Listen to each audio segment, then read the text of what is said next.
Good morning, friends. Welcome to our Godly Play classroom. If we look over at the church calendar, we can see that we have 3 Sundays left of those green and growing days. Very exciting. There was once someone who told the people what it was like to be part of the family of God. People followed him. They couldn't help themselves. But they really were not sure who he was. And so one day they asked him, "Jesus, who are you really?" And Jesus said, "I am the light." And that light is with us now as we get ready for our story. I hope you'll join me by getting in a comfortable position. You can sit crisscross applesauce, or you could snuggle up with your favorite stuffed animal, and we'll get ready. Our story takes place during the time of the exile.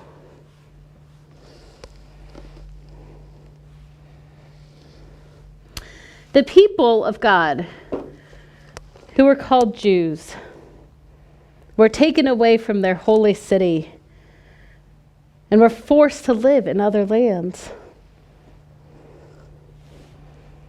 Some of the people of God were taken to a kingdom called Babylon.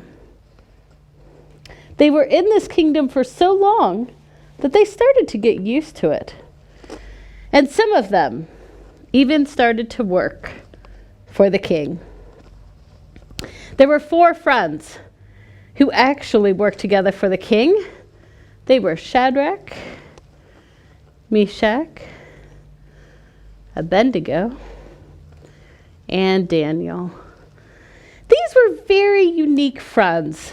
They followed the 10 best ways to live. They were very careful about what they ate. In fact, they were vegetarians. They were very careful about how they treated others, and they made sure to pray every day. Now, they could not get married. Their jobs in the kingdom were so important that they spent all of their time there, but they had each other, their chosen family. They excelled at their work, and the king kept giving them more and more responsibilities. Well, a lot of time passed, and Daniel became maybe as old as your grandfather. And the king decided to put him in charge of everything. Only the king was above Daniel. But the other important men were jealous of Daniel's power and position, and they tried to figure out how to get rid of him. They knew that Daniel prayed to God, and so they thought of a way to trick the king. They went to the king and they said, "King, we have a great idea.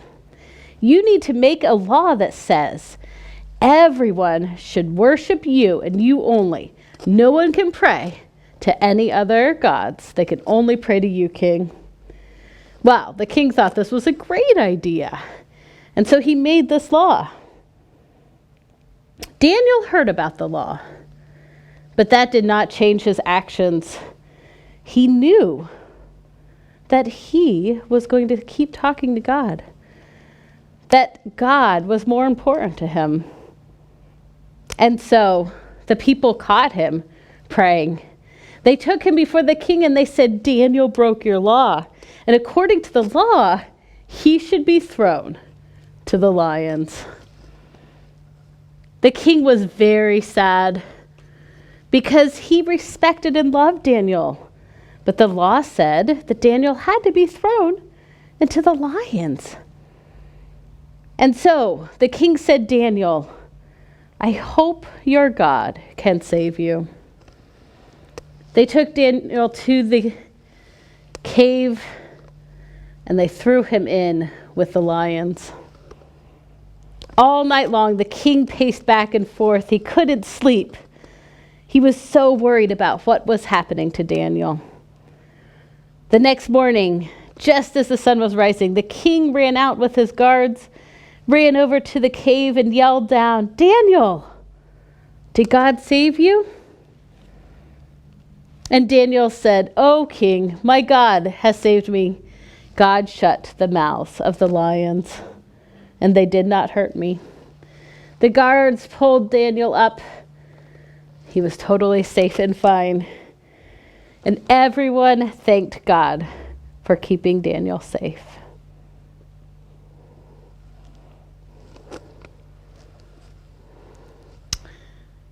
I wonder what your favorite part of this story is.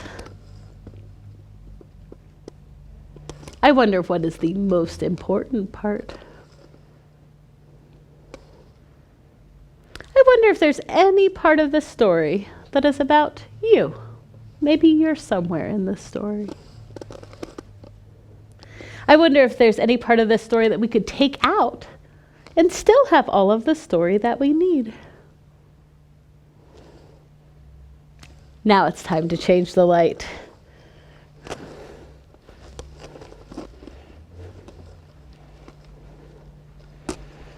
We know that the light that is right here, at one time and in one place, will change, but it's not gone.